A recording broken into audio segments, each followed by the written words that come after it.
শীতকালে breakfast, lunch, dinner বা সন্ধ্যার জলখাবার জমিয়ে দিতে এক বাটি এরকম গরম ধোয়া ওঠা চিকেন স্টুই যথেষ্ট। রেসিপিটা বানানো বেশ সহজ আর ভীষণ পুষ্টিকর, চটজলদি তৈরিও হয়ে যায়। আবার রুটি, ভাত বা পাউরুটির সাথেও দুর্দান্ত লাগে খেতে। মজার কথা হলো, বাচ্চা থেকে বড় সবাই এই রেসিপিটা ভীষণ পছন্দ করে। পরিচিত রেসিপি আমি কিভাবে তৈরি করি আসুন আজকে সেটাই শেয়ার করি। নমস্কার বন্ধুরা, শম্পার রান্নাঘরের আরও একটা নতুন পর্বে সবাইকে অনেক ভালোবাসা আর স্বাগত জানিয়ে শুরু করি আজকের রান্না। কড়াইয়ে 2 থেকে 3 টেবিল চামচ সাদা তেল নিচ্ছি। আমি আজকে 800 থেকে 900 গ্রাম মতো চিকেন রান্না করছি। তেলটা যতক্ষণে গরম হচ্ছে ততক্ষণে আমি এখানে 5টা ছোটো এলাচ আর একটা বড় এলাচ একটু থেতো করে রেখে দিলাম।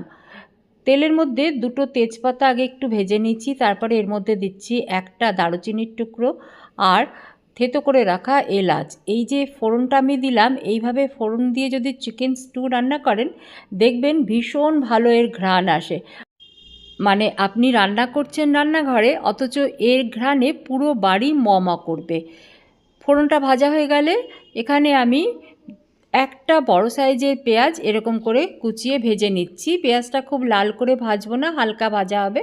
ততক্ষণে মিক্সির ছোটো জারে 1 চা চামচ গোটা জিরে, 2টো কাঁচা লঙ্কা, স্বাদমতো গোলমরিচ আর দিচ্ছি এখানে আদা কুচনো 2 টেবিল চামচ পরিমাণ, আর দিলাম একটা গোটা রসুন থেকে ছাড়িয়ে নেওয়া কোয়াগুলো।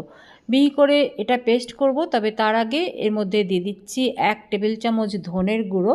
আপনি চাইলে গোটা ধনেও দিতে পারেন। আর দিয়ে দেবো এখানে যতটা নুন লাগবে তার হাফ দিয়ে দিলাম, তাহলে মশলাটা খুব ভালো করে পেস্ট করা যায়।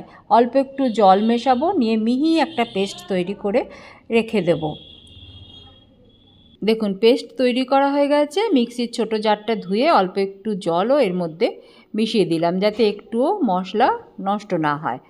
পেঁয়াজটা ঠিক এরকমই হালকা একটু ভাজা হলে এর মধ্যে ওই পেস্ট করে রাখা মশলাটা দিয়ে দেবো, নিয়ে ভালোভাবে কষিয়ে নিতে হবে। তেল ছেড়ে আসা পর্যন্ত কষিয়ে নিচ্ছি। আমি সাদা তেলে রান্নাটা করছি, আপনি চাইলে বাটারেও করতে পারেন বা বাটার আর তেল দুটো মিশিয়ে করতে পারেন।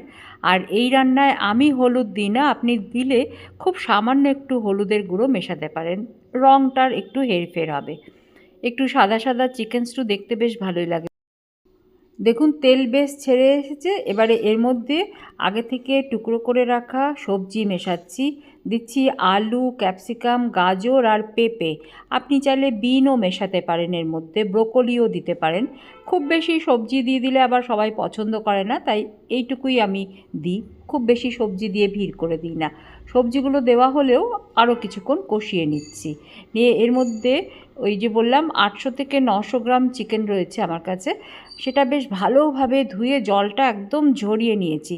তারপরে এই সবজি আর মশলা একটু কষানো হলে ওই ধুয়ে জল ঝরিয়ে রাখা চিকেনের টুকরোগুলো এর মধ্যে দিয়ে আবারও কিছুক্ষণ কষিয়ে নিতে হবে। এখানে বলে রাখি, চিকেন স্টুতে গোলমরিচের ঝালটা কিন্তু বেশ ভালো লাগে খেতে, তাই আমি কাঁচা লঙ্কা অল্প দিয়ে গোলমরিচটাই একটু বেশি করে দিয়েছি। আপনারা নিজেদের স্বাদ বুঝে ঝালটা মেশাবেন। সবজি, চিকেন, মশলা সব যখন আরও 3 থেকে 4 মিনিট ধরে কষানো হয়ে গেছে, তখন এর মধ্যে গরম জল দিয়েছি।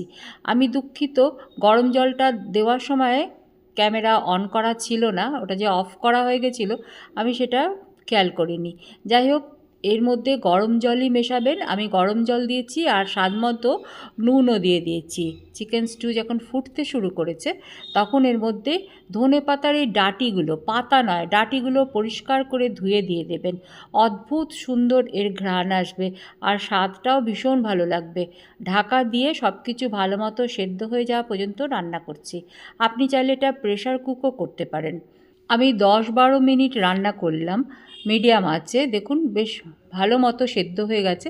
পেঁপে সেদ্ধ হয়ে গেছে মানে চিকেনও সেদ্ধ হয়ে গেছে, আর পেঁপে দেওয়া আছে বলে চিকেনও বেশ তাড়াতাড়ি সেদ্ধ হবে। এগুলো যখন ভালো মতো সেদ্ধ হয়ে গেছে তখন এর মধ্যে 1 টেবিল চামচ কর্নফ্লাওয়ার একটু জল দিয়ে গুলে এর মধ্যে মিশিয়ে দিতে হবে। দেখবেন কর্নফ্লাওয়ারের পরিমাণ যেন বেশি দিয়ে ফেলবেন না, তাহলে গ্রেভিটা একদম ঘন হয়ে যাবে। চিকেন স্টুর গ্রেভি খুব ঘন হলে ভালো লাগে না। আমি অল্পই দিলাম। চিকেনের পরিমাণ বুঝে, সবজির পরিমাণ বুঝে তারপরে আপনি কর্নফ্লাওয়ারের পরিমাণ বাড়িয়ে বা কমিয়ে নিতে পারেন। ফুটন্ত এই ঝোলের মধ্যে কর্নফ্লাওয়ারটা আরেকবার একটু ভালোভাবে নেড়ে নিচ্ছি, নাহলে কর্নফ্লাওয়ার আবার নিচে বসে যায়, তাই আরেকবার ভালোভাবে গুলে নিয়ে এটা মিশিয়ে দেবো আর কিছুক্ষণ ফোটাবো। আর এর মধ্যেই কয়েকটা চিড়ে রাখা কাঁচা লঙ্কাও দিয়ে দিচ্ছি।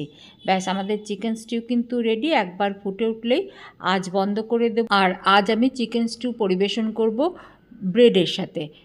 দেখুন, দেখতে ঠিক এইরকম হয়েছে। যারা আমার চ্যানেল আজ নতুন দেখছেন তারা এই রকমই সহজ রেসিপিগুলো দেখতে আগ্রহী হলে চ্যানেল সাবস্ক্রাইব করে সঙ্গে থাকবেন। চিকেন স্টু পরিবেশনের সময়ে স্টুয়ের উপরে একটু বাটার ছড়িয়ে দিলে দুর্দান্ত লাগে খেতে। আজকের রেসিপি কেমন লাগলো? যদি ভালো লাগে তাহলে লাইক আর শেয়ার করার অনুরোধ রইল। সবাইকে ভালো থাকার অনেক শুভেচ্ছা আর সঙ্গে থাকার জন্য অনেক অনেক ধন্যবাদ জানিয়ে আজকের ভিডিও শেষ করলাম।